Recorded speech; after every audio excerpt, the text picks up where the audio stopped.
Restrictive dress codes, penalties for showing emotion, and a ban on fixing wedgies. Olympic gymnasts must be perfect to win gold, but they also have to follow some pretty strange rules.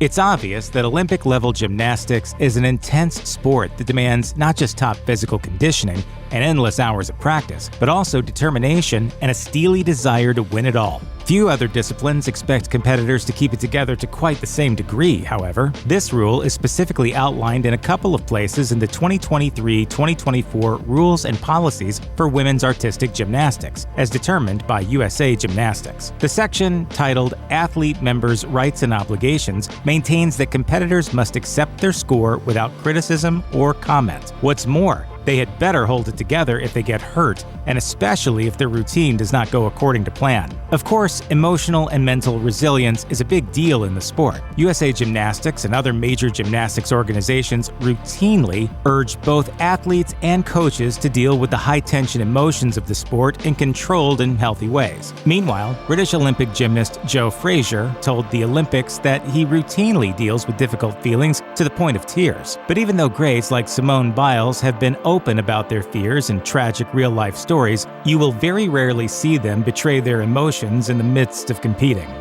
Now I think of it as a strength.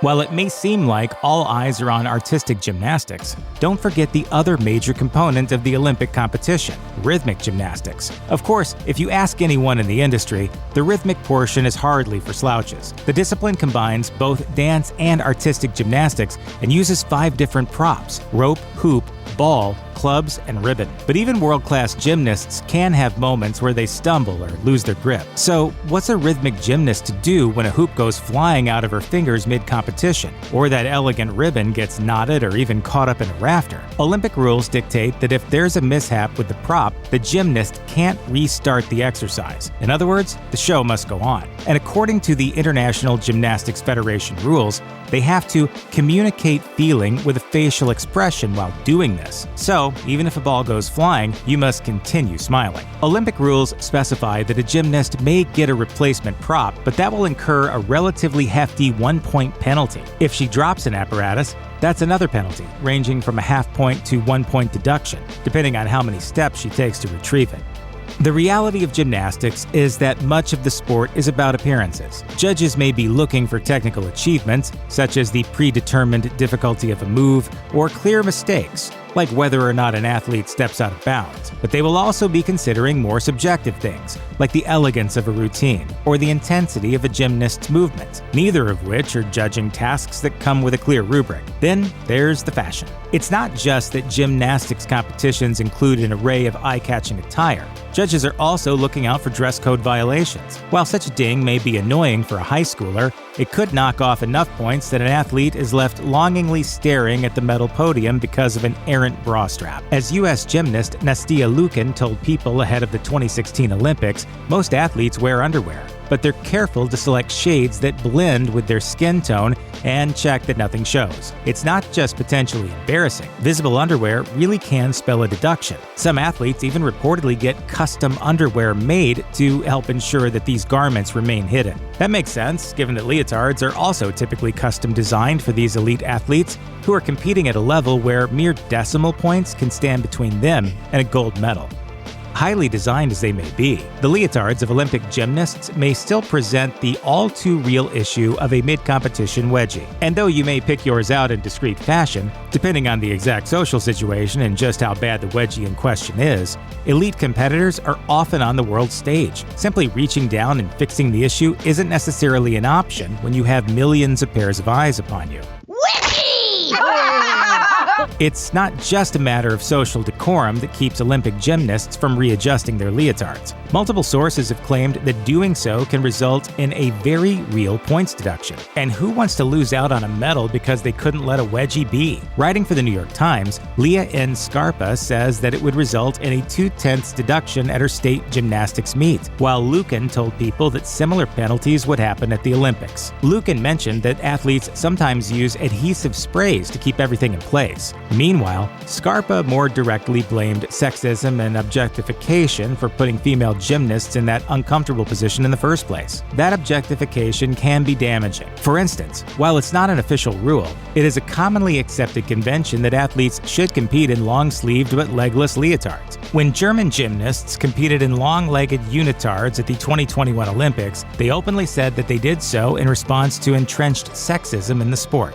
Simone Biles oftentimes presents a serious quandary for gymnastics judges. She is in such a stratospheric realm of excellence that it can be difficult to judge her work in relation to others who, despite years of training and dedication, can't take the title away from Biles. More specifically, Biles has attempted moves so difficult that some adjudicators have felt the need to underscore her work. Take her 2019 performance in the U.S. National Championships, where she completed not one, but two incredibly complicated moves. The first, now known as the Biles 2, garnered a difficulty rating of J, which is currently the highest such rating. Yet it came as a surprise that another move, known as the Biles, was given a difficulty of H. The justification, according to officials, was that giving it a more valuable difficulty score could encourage less able gymnasts to attempt the move and risk serious injury. And Biles vaults really can be that dangerous. But critics have wondered if this is really meant to keep other gymnasts safe, or if it's a sort of sour grapes reaction to ultra-talented athletes like Biles. In other words, if Biles often utterly blasts the competition out of the water, perhaps the judges were motivated to level the playing field via new rules. If a gymnast or their coach isn't satisfied with the score, they're free to openly question the results, so long as they're willing to pay up. After all of the money that goes into making an Olympic gymnast, from training to travel to those expensive leotards, officially challenging a ruling means that a team official must potentially pay hundreds of dollars. At the 2016 Olympics held in Rio de Janeiro, the going rate was $300 for the first challenge, followed by $500 for a second, and $1,000 if a truly dedicated team went in for a third review. Previously, coaches would have to pony up real cash, but by the Games in Rio, that was changed to an agreement to pay later, perhaps because it did away with the unsavory visual of coaches handing dollar bills over to Olympic officials. As for who pays up, it's not the gymnasts themselves or even necessarily the coaches who are urging for a review. Instead, it's the national federation for that particular team that's on the hook. The general idea of this rule is to cut back on unnecessary challenges, which can slow down competitions and make the whole affair look unprofessional. And if a challenge is successful, then the team will get its money back. If it's struck down, however, that money is kept by the officials, where it's donated to charity. Surely one of the most eye-catching things about the sports of gymnastics, at least after you've witnessed Biles or other top athletes spinning seemingly effortlessly in the air, are the outfits. For many teams at the Olympics, the leotards will fall into a standard overall look, but can then come in a variety of colors and with embellishments that can glitter and dazzle beneath the bright lights. This is beautiful!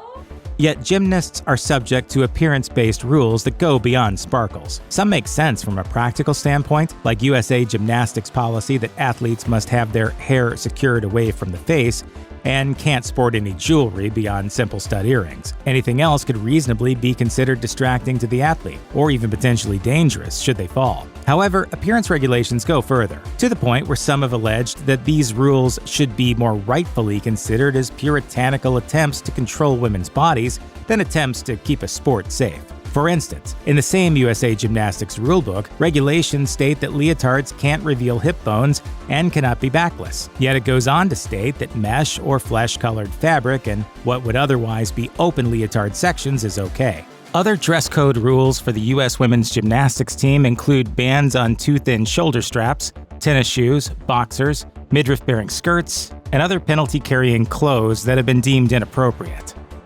Even a casual overview of Olympic gymnastics will reveal an obvious rule. Male gymnasts compete in one particular set of events and female gymnasts in another. Currently, men compete in 6 events and women in 4. To be fair, some events, such as still rings and pommel horse routines, do require extraordinary upper body strength that's more easily achieved by male gymnasts. However, that doesn't necessarily mean that women couldn't compete in their own events like in many other sports. In fact, at the 1948 Olympics, women did compete on rings. It's unclear what was behind the change between then and today, but some speculate that gender norms, not ability, shaped the dramatic differences between men's and women's gymnastics. Similarly confusing is the current rule dictating that only women can compete in rhythmic gymnastics. Well, at the Olympics anyway. In other events, men are welcome to perform, or at least they're trying to make headway. In Japan, male rhythmic gymnastics events have been popular for decades and incorporate tumbling movements not unlike those seen in artistic gymnastics. And in France, gymnast Peterson Seuss is a devotee of rhythmic gymnastics who is advocating for men to compete at the Olympic level and has even brought legal challenges to that point in his home country. Currently, however, the rhythmic gymnastics gender divide stands at the Olympics.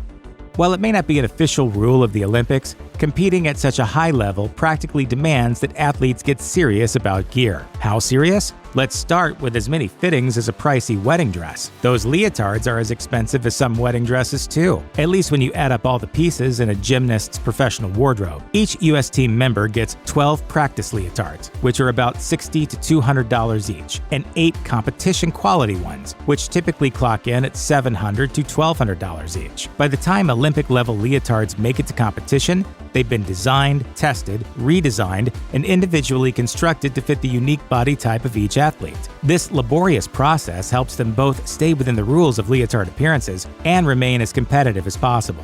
We have grit, we have power, we have grace. Olympic gymnasts go through about 3 fittings for a custom leotard, though some make it through with just 2. What's more, they have to abide both by the rules of the Olympic Committee, which dictates that their uniform must display the flag or name of their country but not their individual name, and the final fashion say-so of their team coach.